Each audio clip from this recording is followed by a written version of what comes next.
When I, 24 female, was 5, my mother had her second child, my sister, 19. We have different dads and neither was involved when we were kids.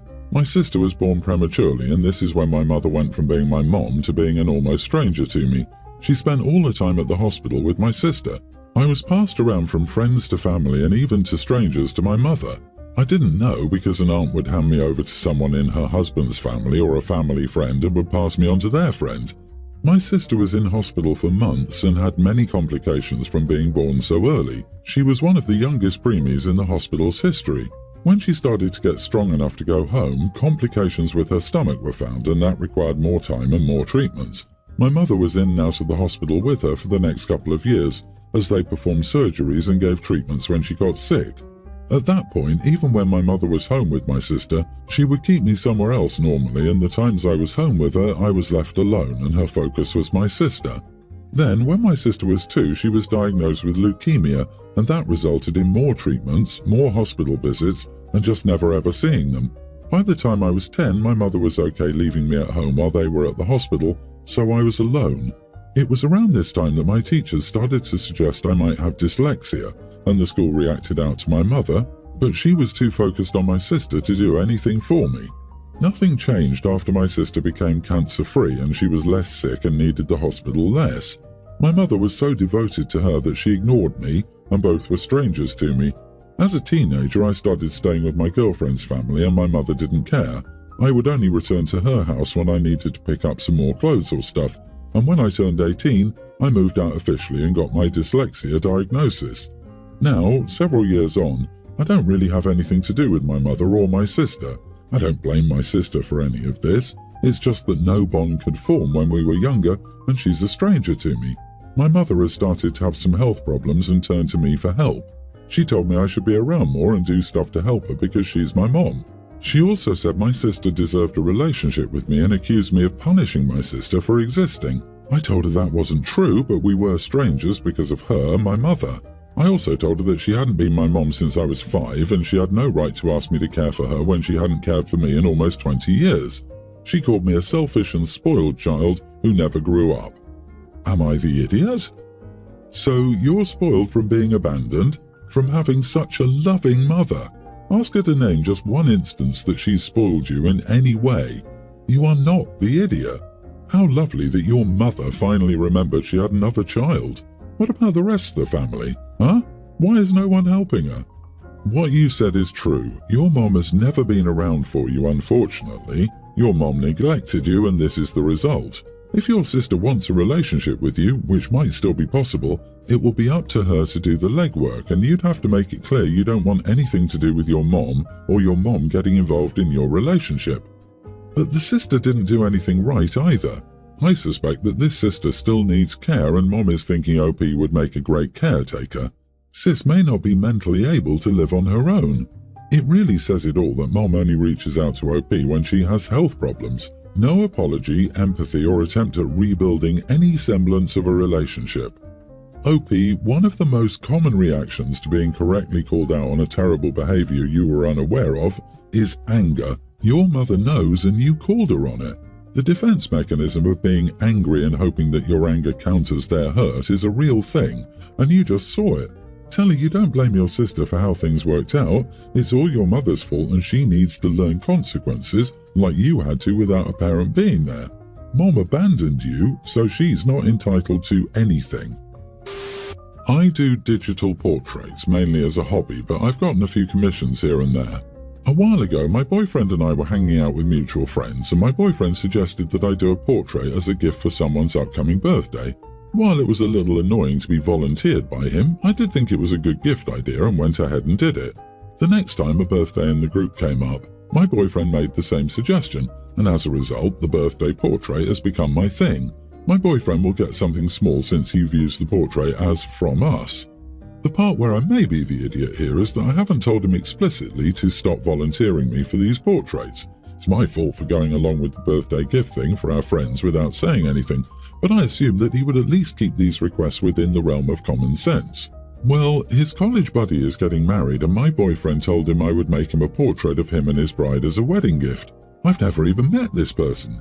To make matters worse, he apparently made this promise weeks ago but only told me about it today, and the wedding is this Saturday. I finally lost it at him and said to him that I'm not his personal portrait sweatshop and that he only does this because he's a cheapskate and it gets him out of spending any money on a gift, even though it costs me a lot of time.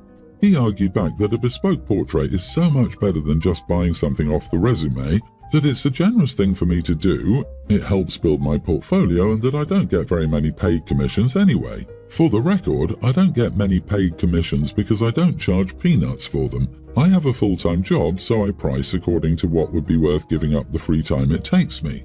He told me that I put him in a challenging position, that he hyped up the portrait and they were both really looking forward to it. He said, please just do this one and I won't ask again. I said, no, I don't even know these people, so this is not my problem. He looked up a couple of portrait artists online. Still, none of them were willing to do the piece on the short turnaround he needed, plus at the quality he wanted, plus at the price he was willing to pay. He even tried using an AI image generator, which was a complete slap in the face to me as an artist. Still, all of the outputs were very obviously AI. He's begging me to please just do this one, and he'll make it up to me on my birthday. But especially after he apparently thought my work was so worthless that it could be effortlessly reproduced by a machine, I'm just really not in the mood. Not the idiot. It would be one thing if he gave you a month's notice. I suspect he had a hunch you wouldn't want to do a portrait for someone you don't know or haven't even met. That's likely why he sprang it on you at the last minute, so that you felt like you couldn't say no. He can go buy another present and apologize to his friend. The fact that he's trying to twist your arm to get you to do this rather than taking responsibility for his poor planning and rude assumptions is absolutely his problem. I would not back down, and if he won't let this go, I would seriously take a look at the relationship and evaluate how often he's devalued you and taken advantage of you at the same time. Yeah, even the apparently clueless can easily see when someone is building a tower of resentment. He just kept pushing and playing dumb. OP should total up the charge of all the previous portraits she made at his request and demand payment. He needs to know the true value of free gifts. I have been with my husband for 3.5 years and married just over a year. A few months ago we had our first child. My husband is an only child, his father was never in the picture. He and his mom have never really been close. Now for a little backstory, we are both at odds with my mother-in-law, and it all started less than 24 hours after I had my son. My husband and I told both my mother-in-law and my mother that we didn't want our son's birth turned into a photo op. People taking pictures of me have always made me uncomfortable. My son had some complications immediately after he was born, and he was rushed to the NICU. I wasn't able to see him for roughly 9 hours. Once I was allowed to go into the NICU, my husband went with me as this was the first time I was officially meeting my newborn son. Next thing I know, I see my mother-in-law using this opportunity as a photo op. I was fuming. These were not the first pictures I wanted of my son or of my husband and I with our son. The following day, my mother-in-law decided she wanted to come back and see our son, who is now safe and in our room. I'm running on maybe 2 hours of sleep, but still said it was okay for her to come. Once she was there, I didn't really interact with her. I was just trying to rest. After she left, she ended up calling my husband. This was when he decided to call her out on the photo op and how she completely violated a boundary that we clearly set. Her response floored me. She began yelling at my husband, saying that I hate her, that I don't like her and I never have, that I am so hateful towards her. She said her reasoning for taking the pictures was because she thought that we would want to remember that moment, and to her it wasn't a big deal and she didn't see the point of getting upset. Once all this happened, I decided I needed to distance myself from her and focus on my new family. My husband agreed with doing this as well. Fast forward to about a week and a half ago. My husband and son had been sick for over a week. I was out doing errands and getting groceries. Mother-in-law asked me multiple times if I wanted anything from Sam's Club. I would constantly tell her, no, but thank you. She was doing the same to my husband and he would also respond, no, we're good thanks. I returned home and my son was screaming. He hadn't slept all day. We all decided to try to nap. My husband finally fell asleep and I finally got my son to fall asleep. About 10 minutes later, there's a knock on my door.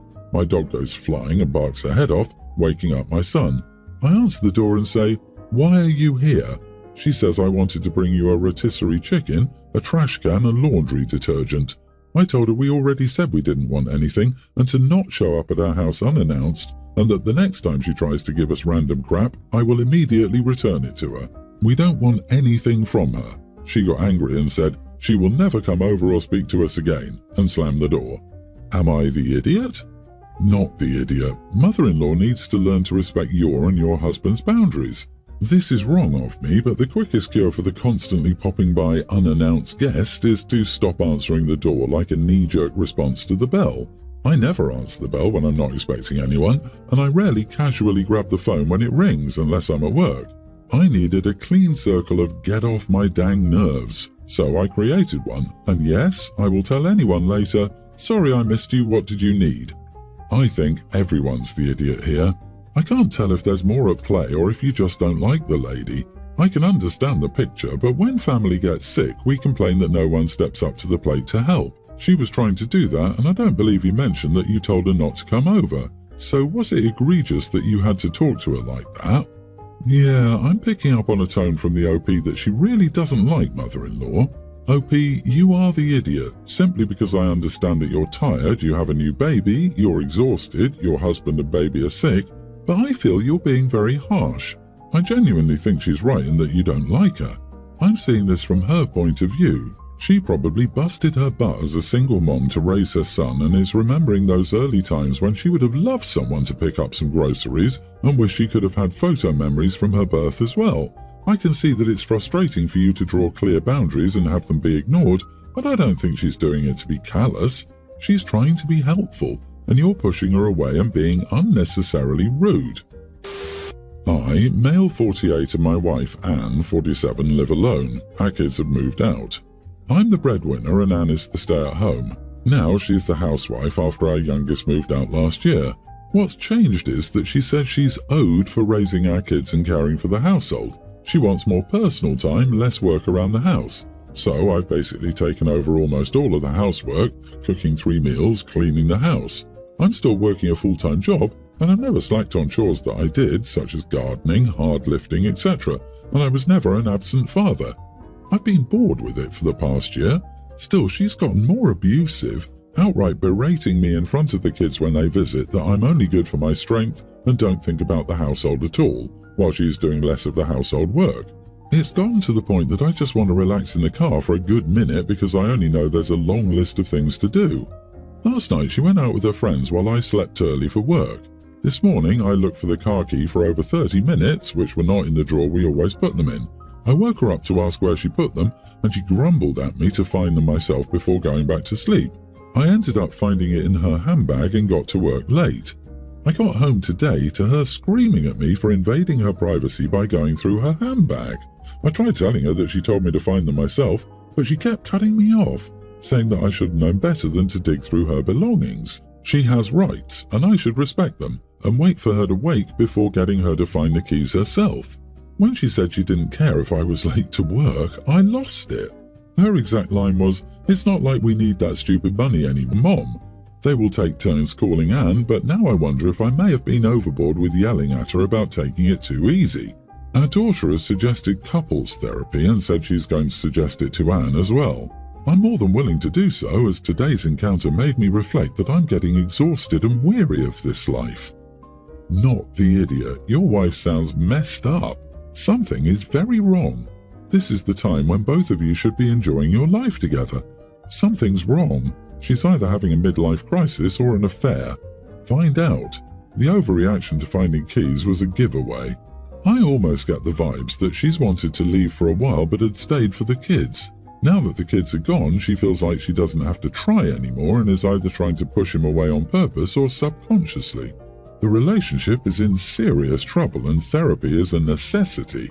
I've been with my husband for 23 years and he can check my bag and I can check his phone to find the bills he receives and doesn't send me for our society. We have nothing to hide. She wants a divorce, my dear sir. Get ready to be taken for a ride because ain't no way. Get yourself a great attorney and wait for her affair to come about. Alimony will be due, but prepare yourself. Update. Thank you for all your responses. Really, it's gotten me through the past few hours just reading the immense amount of advice, good or bad. Anne came out and we talked a little. She apologised for her comment and I apologised for yelling at her. She said our daughter called and Anne thinks marriage counselling would be good.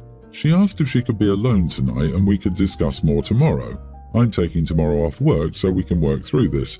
I still trust Anne, so I'm not holding on to any belief that she's cheating on me. I will continue to maintain that and not change my view on that. Again, thank you all.